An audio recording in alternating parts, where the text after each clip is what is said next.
In this video, I'm going to show you exactly how you walk with a gimbal to get the most stable footage that you can when you're out filming.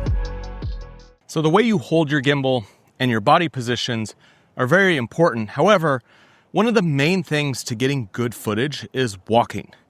So if you're walking with a gimbal, this only has 3 axes: pan, roll, tilt. However, when you walk, you have a natural bounce in your stride. And so the footage kind of has this natural up and down if you're not careful.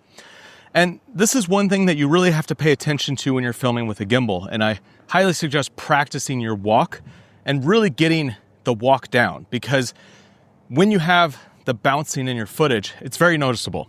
And that's the one thing that's going to make your gimbal footage just not look the best. You'll have jerkiness, but also bouncing in your footage. So when you're operating with a gimbal, you have to be very careful with the way that you walk, so that you can try to keep this camera on the same plane of axis the entire time. You don't want a wave going up and down. So when you're just walking normally and you hold it up, if you actually look at the camera movement, it is going up and down slightly. It's not completely stable. Now there's a couple ways that you can walk to be able to get stable footage, and it's all about sitting a little bit lower, putting more emphasis on making sure your upper body doesn't go up and down, and walking with a stride that keeps your body in that same position. So let me show you 2 ways. So a lot of people will talk about the ninja walk. And so that's where you kind of get down low, you're a little bit hunched over, and you're almost like keeping your upper body completely still.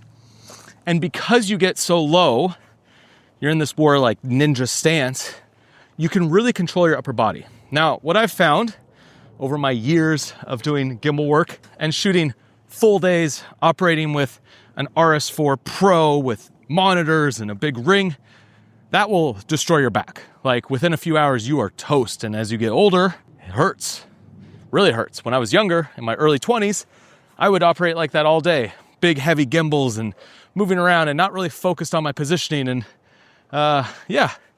now that I'm in my 30s and I've been doing this for years, when I do that and I don't think about positioning and I'm hunched over, my back is killing me and it sucks.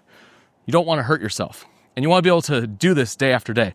There are some productions where I go 2 weeks straight and I'm doing gimbal every day. You got to take care of your body during that. So let me grab the briefcase handle and put this on. Let's do a different position here. You could do your ninja walk, but just kind of keep your back a little bit straighter. Don't hunch over. And you could walk like this. Now, doing this ninja walk is good. It's going to keep it super stable. However, you can't do it for super long periods of time. I reserve my ninja walk for when I really need to be cautious, really need to be focused on that perfectly smooth shot, but I'm not going like a massive distance. If I was to walk through a house, I wouldn't walk that way. Your legs would be fried. It wouldn't work very well. So the other way that you can operate a gimbal is put it more in like the lollipop style and almost heel toe. So I'm keeping my back upright. I'm down low a little bit and I'm heel toeing my feet. So I'm being cautious with the way that I walk. And so as I walk towards these bushes, you'll see that it's very stable.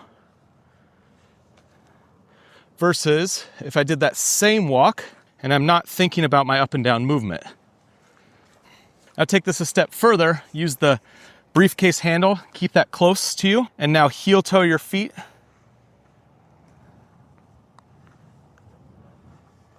And you could get some super stable footage.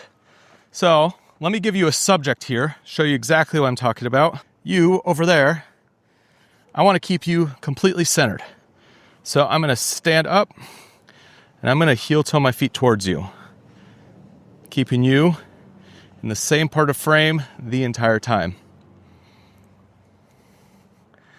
Then, because I have a gimbal, I'm going to rotate around. Still rotating, and I'm going to walk backwards heel toeing. So the benefit of using the heel toe and more upright position is that you can go for longer periods and you can navigate a little bit better. So I highly suggest if you're feeling pain in any way when you're operating a gimbal, try to look at your body position and see if it's something that's just like a bad position or if it's something you might need to work on. I do a lot of fitness training with kettlebells because I'm always holding cameras like this. So I'm always using kettlebells to train. You're basically holding weight in front of you all day. So there are things that you can do that you can help train your body to be able to operate gimbals for longer, especially if you are going to be using a gimbal for a lot of filming throughout a day. And one cool trick when you are operating for long periods of day with this briefcase handle, I could set it back like this and have it rest on my shoulder, kind of have my arm in this bicep curl position, and I could walk around with a heavy load and it takes a lot of weight off my arm. Just kind of something I've done over time is when I'm on and off big heavy cameras, big heavy gimbals. Even with this, if you operate for long periods of time, your arms will start to get tired. And so this is an easy way to rest it if you want to keep it up and ready to go, ready to jump out and start recording. So gimbals are something that I use all the time when I'm out filming my projects. And if you found this video helpful, I'd really appreciate if you hit subscribe, like, and let me know down below in the comments. And if you are someone who's going to be using your gimbal to create vlogs or documentaries, then I highly suggest you check out my storytelling framework course. I'll put a link to it down below in the description, and it goes through all of the elements that you need to be able to tell a solid story. And it gives you a repeatable system so that you always feel confident when you're out filming. And next, I highly suggest you check out this video right here, and I'll see you on the next one.